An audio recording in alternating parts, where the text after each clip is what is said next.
So welcome to another episode of Biz Echoes. I'm your host, Ali, and today we have a special guest who knows the ins and outs of the salon industry. She's not only scaled her own salon, Paris Package Salon, but she's also growing other salons, seven-figure salons as well. Me, Sarah Maradi. How are you today, Sarah? Good. Thank you so much for having me today. Likewise, same here. So for all the viewers, can you give a quick intro about yourself and who you are and what you have achieved so far? I own a salon with my mom, Parisa, in Toronto, Canada, and she's been a hairstylist for over 35 years, and she's been a salon owner for over 20 years. And during COVID, we basically partnered together and shut down her existing location, which was about $1 million in overhead every year. And we shut it down and we started over an hour and a half away from there. And I basically helped her build it from the ground up because we had to find a whole new load of clientele. So basically from there, I've learned exactly like you said, the ins and outs of the salon industry by doing it ourselves. And now I really understand what it takes to take a salon to seven figures or take an independent stylist to six or seven figures on their own. And so we've been able to achieve that over and over again with our marketing company, and it's been really great. I've worked with many salon owners and stylists across the U.S. and Canada, and I really love it. Yeah, that's awesome. Yeah, it's crazy how you went from the bottom to the top and then you went back to the bottom in COVID and then Yeah. you sold your location and then now you guys started all over. Was it like what were like the primary things like why I mean obviously it was COVID and everything was closed, you know? Like did you guys start it right away or you had to like wait until like you were like super 100% that the pandemic is over and then you guys went right back to it? So in Canada, it was really difficult to operate a business just because of the lockdowns. So we basically moved right when COVID started, and we were able to get out of our lease. So we shut that down, let it go, and then we moved an hour and a half away to a much smaller location. But we had four hairstylists that followed us, so we had to make sure that their books were also filled and that they were working because they needed to provide an income as well. So we basically started marketing whenever there wasn't a lockdown, which was like every other month. We had to just scramble and get people in, or we would just try to book people in preemptively and see when the lockdowns were opening. We would just have them like on the wait list as like a number one where they can get in first, or whatever number they were on our wait list. We would give them an option to book before everyone else when the lockdowns were not happening. So that's kind of how we mitigated it so that we were able to have a client base and fill ourselves up to the brim when we were able to be open. Yeah. Was the rebranded like how was like the process of like rebranding it? Was it I mean obviously it was probably a little bit easier because you probably did had experience from the previous location. Like what were some of the strategies you guys switched up? Full and total rebrand. Like we actually like the old location didn't have much of a marketing strategy. I had just started and like getting into things when COVID happened. And so we basically just scrapped everything that was there and we started over. And I built everything on my mom's personal account because everyone knew her in the area that we were in. And it helped a lot to have a familiar name than to just have the salon name and run it as its own business entity. So we focused on having her name as like the forefront of everything. So people recognized her. And then we just like, and before she wasn't taking great content, it was difficult for her. So I came in and I took all the content myself. I directed things and we were able to follow a theme and a layout that we focus on in like any salon that we work with. It's kind of like our three Yeah, line I saw that. strategy where yeah, and we do that with every salon. It's the front of the face, back of the hair, and then miscellaneous. And that's really, really easy to keep and to keep like looking nice without as much effort on our end in terms of like thinking of what to post and how to make it aesthetically pleasing. Like what we focus on is making it as simple as possible, but making it as effective as possible. So that was able to convert a lot of people without us even realizing what we were doing, because people are able to just scroll really quickly and find exactly what they're looking for. So it's not this whole scramble of content where someone's looking for golden blonde highlights and they can't find it and they have to go through all these videos and everything. Yeah, yeah. So that's something that we focused on to really streamline it. And it worked really well. Yeah, I did notice that across like your social media accounts, and it made it so much easier for me to view like, okay, all right, let me see where's all the styles, and then I was like, okay, let me see like some other things. So I'll just focus on this section of the eyes, and especially nowadays, for us, it's so hard for like to keep our attention span. You know, our like we just like click off right away. So having everything organized, it makes it so much easier for us to just scroll through the Instagram. Because you only have 15 seconds when someone lands on your page to keep their attention, or else they're gone and they're going somewhere else. So if they're going through a ton of videos and reels, and I mean those 15 seconds are taken up by watching the process of highlights or a before and not the after. So we focus a lot on the after and not as much of like what the before looked like. And if you ever see anything that we do, we don't have the before anywhere in the first images that you see on the feed. It's always after, unless it's like maybe an extension before and after. Sometimes we do that, but it's always like the next slide because we don't want you to focus on that. It ruins it immediately. It's just the whole Instagram. It takes like the aesthetic part Yeah. away from the Instagram. Like first, like what I thought was it's better to have the before, so that way it kind of forces the person, oh, let me click on it, let me see something after. But I never thought about the opposite, where you put the after picture and now the audience or whoever lands on your page, like now they're curious about like how they look before. Yeah, exactly. And it's like maybe for an ad that would work better, but not for the feed in general. So maybe for an ad that would pique someone's interest and get them to continue watching. But for the feed, like what works best and what we've tested is having it as aesthetically pleasing as possible while still being effective. So you don't want it to be taken over by like images from Canva and quotes and things. Like that's too much. But having it so that there is some miscellaneous and then hiding the befores so that they're the next slide. It's been best for us and what we've seen so far.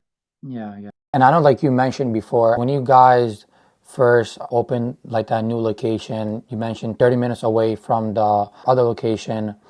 What are some of the things that you guys implemented right away to have that growth that you applied into your business? Yeah, I think something that we implemented right away. We didn't start running ads until a year after that we opened the location. What we did right away is email and text message blast, like the old method, just to get anyone who was an existing client before to come in. And we also offered like a first time promo where we gave that to them for them to come into the new location for the first time. And it was an hour and a half away. So it was more difficult to get them to come so far. And then mostly just the socials aspect really blew up with us posting and having the right hashtags and having the right location tags. Because a lot of people were looking for hair salons back then. It was a little bit easier to grow on socials than it is right now. I would say we had an advantage when we switched over, where Instagram's algorithm was still at a point where you could grow organically without spending any money, but it's very different now, Yeah. 4 years later. So the other location, why that location didn't work and why you guys didn't just stay at that location? Was it like the location? Like what was like why'd you guys Yeah. transferred over? So we had 40 employees at the other location, and Wow. it was huge. The costs were $1 million in overhead every year. So to make that work during COVID, where you're having lockdown after lockdown, and there's months that you still have to pay overhead fees and you can't even stay open to pay those off. It just didn't make sense. And we were lucky enough that our lease was ending, so we were able to get out of it. So that's why we got out of there. And I had just started on the social strategy. So we would have been able to get more clients in, but realistically, when you do the math and the numbers, I think it's always better to have a smaller location that's busier and then add a second location than to have one location that's ginormous and really expensive. Because it's more difficult to fill out one location than it would be multiple locations that are smaller and in different areas of the city, because then you attract different markets of people. Exactly. I agree with you. I'm not sure if you know some guy named Alex Ramosi. Yes. Yeah, so he did the same thing. So when he first started into the gym business, so obviously he was first working, but then when he opened gyms out, his own personal gyms, like his first two location were super profitable because he spent like 50K to open each location up. But then on the third or the fourth one, I don't remember which one was it, that he spent like over 300K just because it was bigger. And at the end, he found out that the one that were like smaller made more money and were profitable than a bigger location. That's interesting. I didn't know that. I didn't see that part of his story. That's really cool. Yeah, so it doesn't matter if it's like super big, but it just matters Yeah. if you guys are profitable and Exactly. It's much easier to be profitable with 4 employees than it is to be with 40. And that's what we learned from that experience, is that it's much better to have a smaller space, and we're still actually generating close to the same numbers as we were with a larger business. So, and that's what's interesting, is like when you have such a big business, like you have all these different sectors. Like there was skincare, there was laser, there was massage, there was everything. It wasn't just hair. And the numbers were similar to what we're producing now in a much smaller location with much less to offer. It's because we're just focusing on one aspect. So sometimes more is not better. It's just better to have one thing that you're focusing on and be really great at it. Yeah, I agree with you as well. People they tend to focus on even with marketing. I see like all these agencies like they're going into all like personal branding, company branding, SEO, social media, like everything. But then it's like what separates the guy that's just focusing on personal branding than the guy that's focusing on everything. Like I'd rather pick the guy that's just picking like that one exact thing. Yeah, exactly. It makes a lot more sense. That's why I don't really work with nail salons or estheticians or anything like that. Just the hair. Because it's all so different. I don't know if you've experienced that as well, that other services are very different than hair would be. Yeah, I did experience that a little bit, like you mentioned, like in the medical field, the estheticians and all of that, is that it's really hard to find their target audience. Rather, like for hair salons, it's super easier, especially like on Facebook targeting, even like Facebook groups, like moms in a specific area group in a specific city. You could just target all of them and then post videos and just keep nurturing them with your content. So I, Yeah, exactly. Yeah. Yeah, and then the other thing I wanted to say, when you guys did switch over, did you guys change your pricing, or was it pretty similar? Because obviously you guys did had your old customers, and if you guys probably raised their price, or if you guys discounted the price, it would have been an issue. What did you guys did with the pricing strategy? So what I always recommend doing to anyone that ever wants to raise their prices is that they first keep their prices the same for their existing clientele, because they don't want to piss off their existing clientele, especially if it's clientele that they want to keep and that they need to have around. Then I would keep the prices the same, maybe raise it if the cost goes up by $10 to $20. But I would be very cautious with raising prices with existing clientele, because it does leave a really bad taste in their mouth, especially if they've been with you for years and years.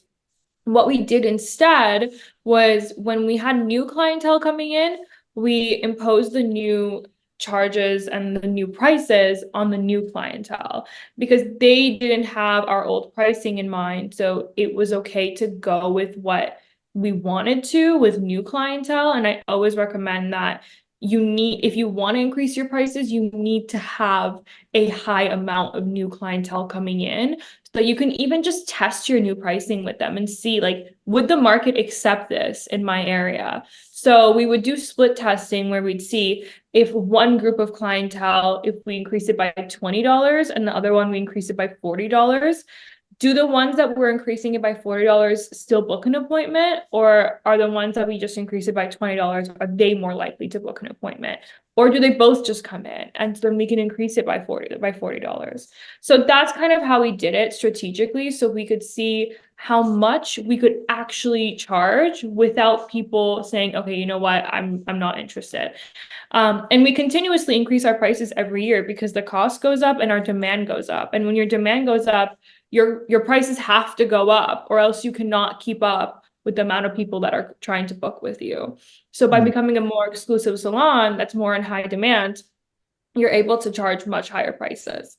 Yeah, and then a good thing about raising your prices as well, not only it seems your service is more valuable just because the price tag it has. You know, seen a video online where they had like three bottles of wine, and they all were the same wine, but they told the customer that like one is $100, one is $1,000, one is $5,000, and they all picked the one that's $5,000 as the best wine, but they all were the same. Wow, that's crazy. Yeah. And that happens. Yeah. It's really insane. And then, but obviously, I think as a salon owner or someone that's in the service based industry, I think just communicating even with the customer, not just if you guys don't tell them and then they want to book an appointment and they see on the service like, oh, like you guys raise prices, then it will be not a good idea. But just communicating with them, I feel like Yes, it's just so much exactly. better. Yeah, no, absolutely. So, did you guys go about raising your prices once you had more demand as well? Like we don't change prices not all the time, but what the old clients is same price, you know? And then so anyone that comes new, obviously like same thing as you, like we just raise the prices on them as well. But sometimes I feel like even with we told the old customers that hey for you is same price, but then they're like no no no we're gonna pay the exact price, you know? Or they're like whatever you charge we'll pay because we love your service. So Oh, like that's so nice. so it's just communication, you know, and then Yeah, exactly. it's just all that. Yeah, yeah, for sure. No, that's really nice. And yeah, and it does become kind of like a thing at the end of the day where people tip more when they've been with you for a long time because they know that you're charging them less and that's really sweet. It's nice that when you don't expect it, they want to give. So it's really cute. Yeah. For this, because I know for us, we also add product so we could sell on the back end to become even more profitable.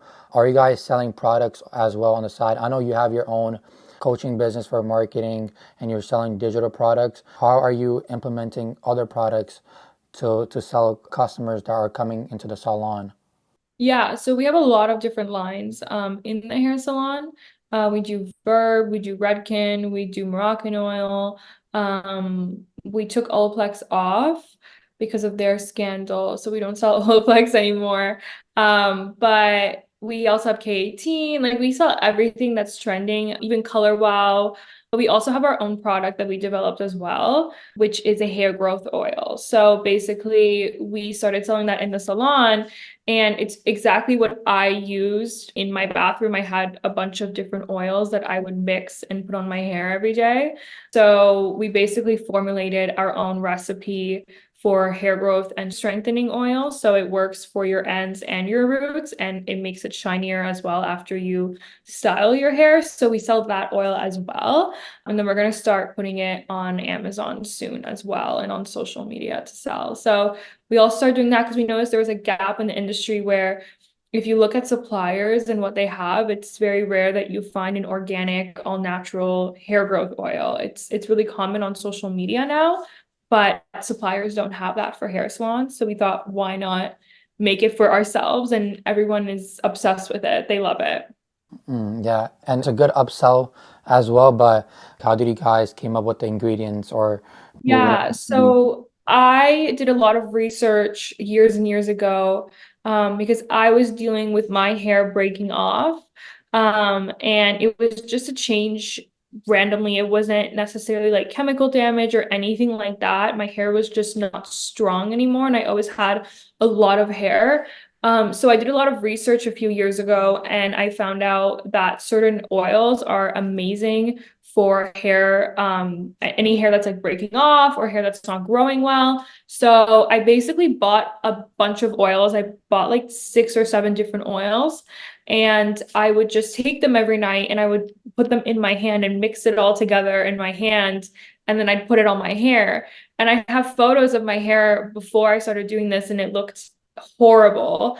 And now I have my hair grows like it's insane. Like my hair grows like a weed. And everyone that sees me that knows me is like, what in the world? Like, how is your hair so long all of a sudden? So we basically packaged it up and put it into an oil, the exact same thing that I would make in my bathroom every night. We put into like a nice bottle. So it's easier. You don't have to go buy all these oils and mix them together and your hands all greasy and you have like too much in your hand. Like it's annoying. Now we made an oil where like you just put a few drops and it's enough. It goes a long way.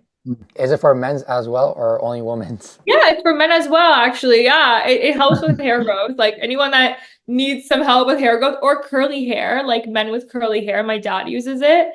And it really accentuates his curls and it makes Mm. them like shinier and like more ringlety than they were before. Yeah, I had curly hair before. I just kind of like literally like 2 days ago. You know, Oh, nice. yeah, I like so long hair, but anytime I'll take a shower and then I'll kind of go like in my hair like with my hands, and but I'll have like hair fall. I don't know why. It's been like too often. Like obviously I'm super young, but it's just I don't know why. Yeah, I mean, it's normal. I think like with if you look at studies, like it is a higher rate of hair loss that people are experiencing nowadays, and it could be a variety of reasons. It could be the chemicals, it could be the pollution, it could be the plastics. There's so many things, and that's why it's good to combat it with you, not only just the products you put on your head, but also like diet. I believe that diet plays a huge, huge difference Yeah. in hair growth. But a really great way to support your hair growth is by having an oil or something that rejuvenates your hair. And one of our main ingredients in the oil is peppermint oil, which helps actually bring blood flow to your scalp. So a lot of the times we have a lack of blood flow coming to our head because it's the highest point of our body. So that's why peppermint oil is so good, is because it increases the blood flow activity as well. Mm. Have you heard about something called minoxidil? Yes. Yes, is this like something similar? Because I know minoxidil, when you use that oil for your beard or anything else, it goes through the blood, you know, blood flows, and then that's how it produces the hair. Is it something similar? Well, no, because minoxidil is a chemical. Mm. It's manufactured in a lab. So I don't know exactly how it works, but when you stop using it, your hair falls out again.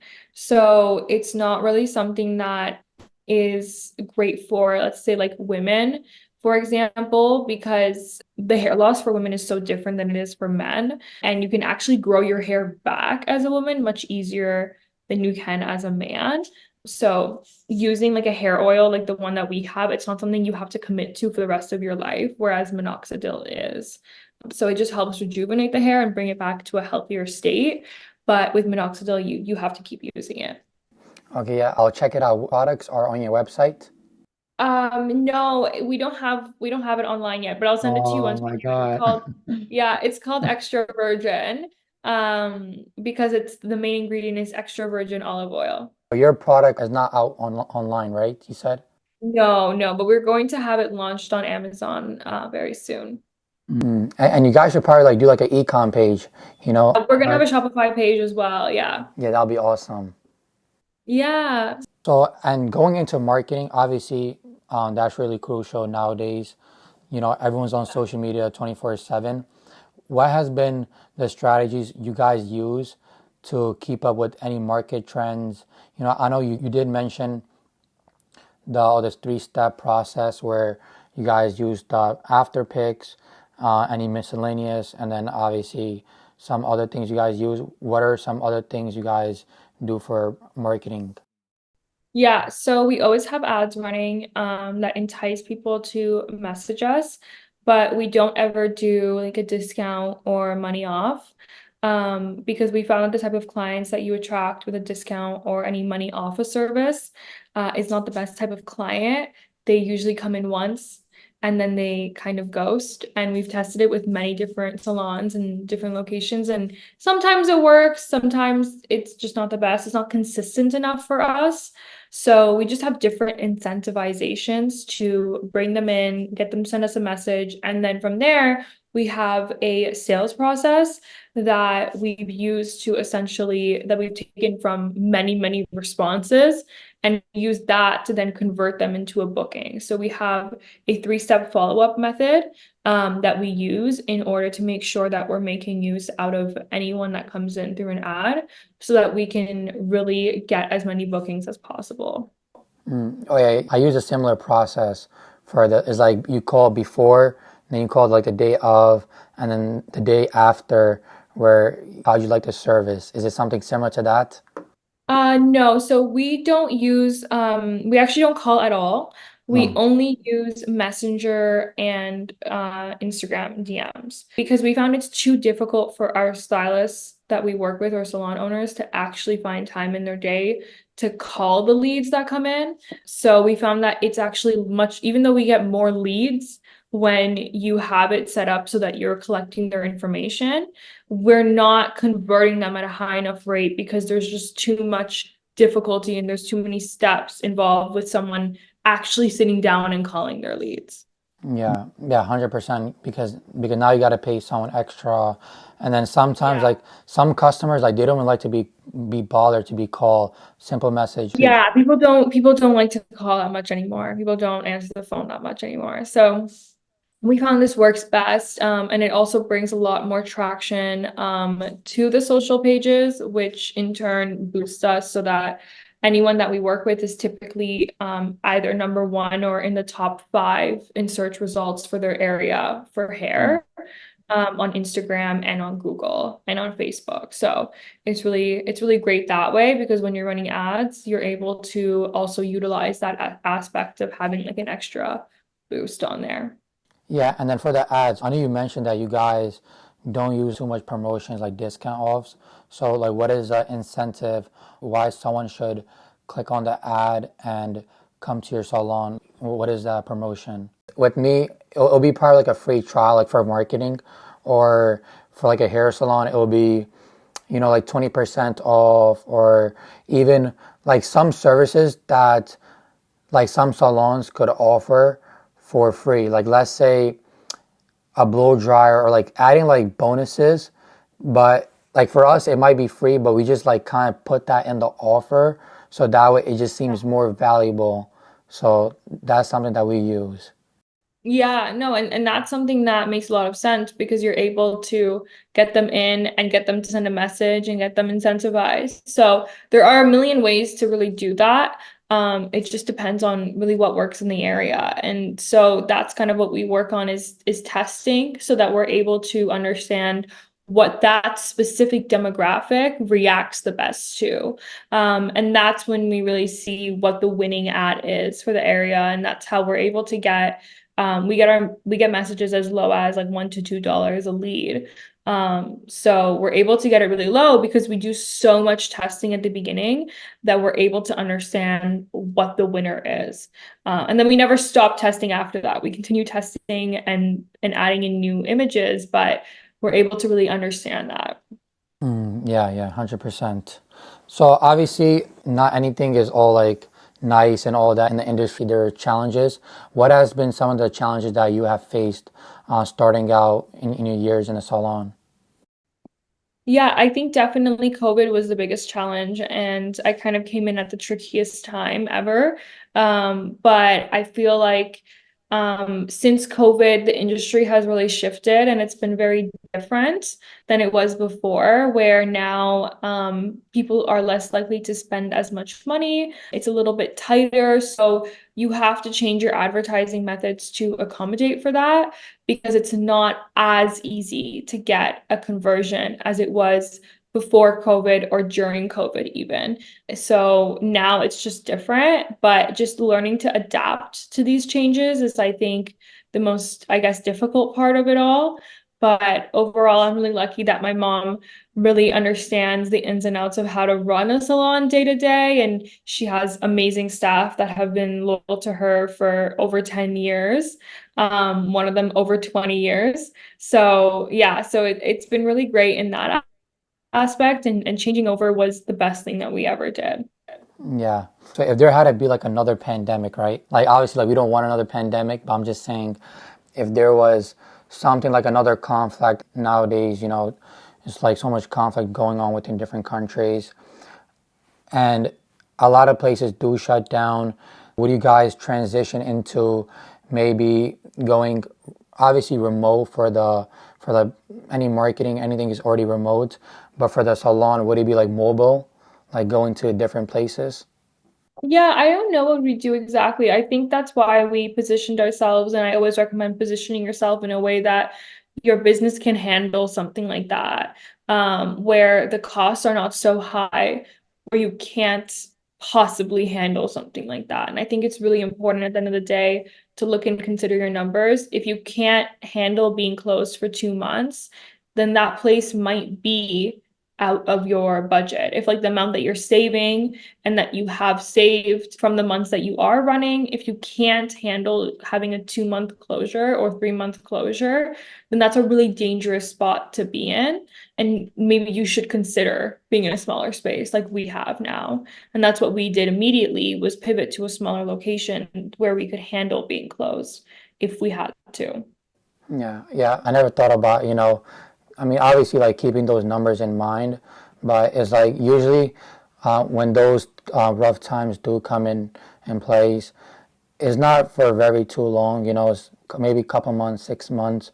So if you guys are like really profitable, 6 months to a year, and you guys still be good afterwards. So Exactly, yeah. And maybe doing like a home salon would make more sense in that case than opening up an area of your home in between so that you can work there and not have the cost. I think I would do that over a mobile salon because I'm not sure exactly how that would work.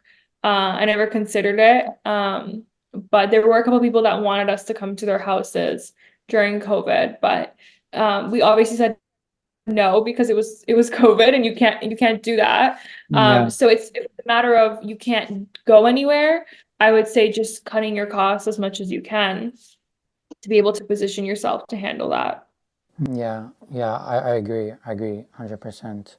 So anyone that is starting out around probably in the early ages, and they want to start their own salon or get into that industry, what is something that you would recommend them to start off doing? And what is like the exact blueprint you would follow if you had to go back in time? If I had to go back in time, I would potentially invest in learning how to do ads sooner than I did.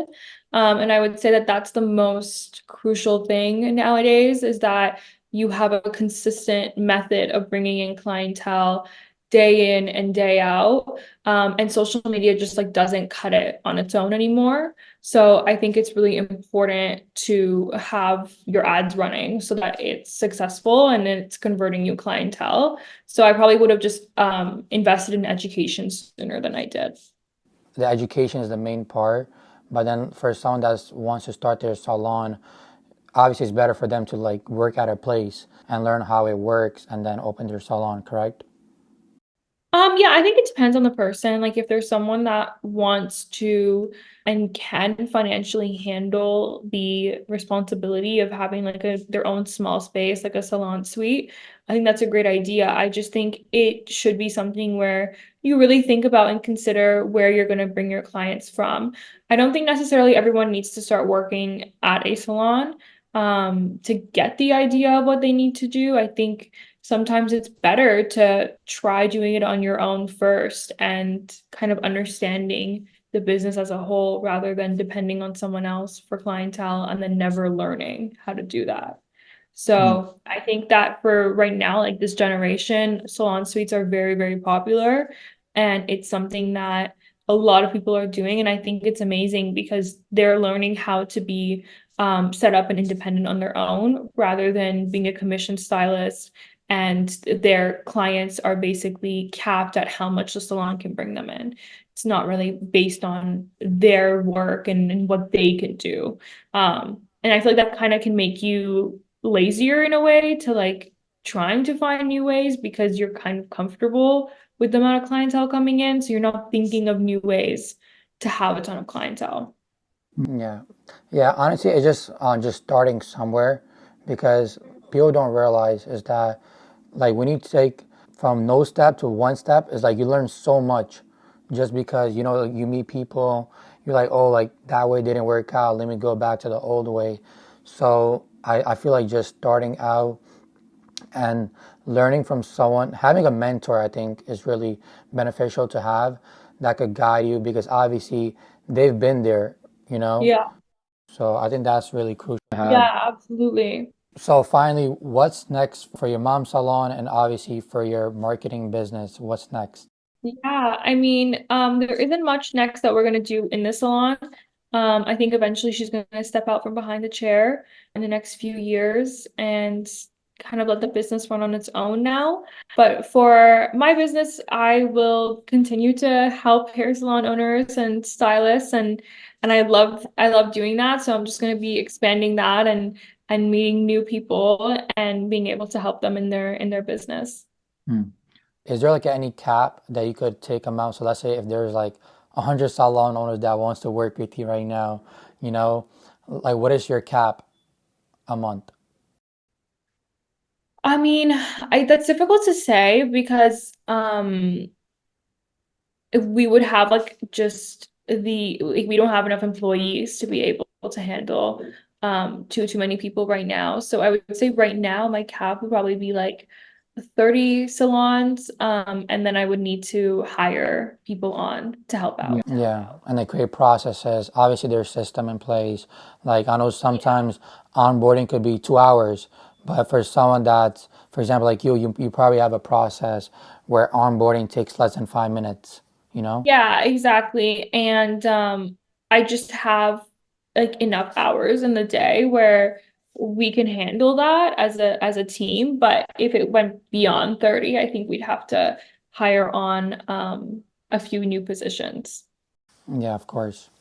Yes, it's been fantastic having you here, Sarah. Oh, thank you Thank so much. Yeah, and thank you for sharing your insights and experiences with our audience. But before we do wrap up, where can our listeners connect with you and learn more about your mom salon and obviously your business as well, your marketing? Yeah, so we're called the Salon Accelerators on Instagram. So you can find us on there. We're also there on YouTube. So you can connect with me there. Yeah. Yeah, perfect, listeners. Be sure to check out the links. I will put it down below as well. If you guys watching on YouTube, it'll be down below in the link, as well as for Spotify or other platforms. So thank you again for tuning in with Biz Echoes. Until next time, stay inspired.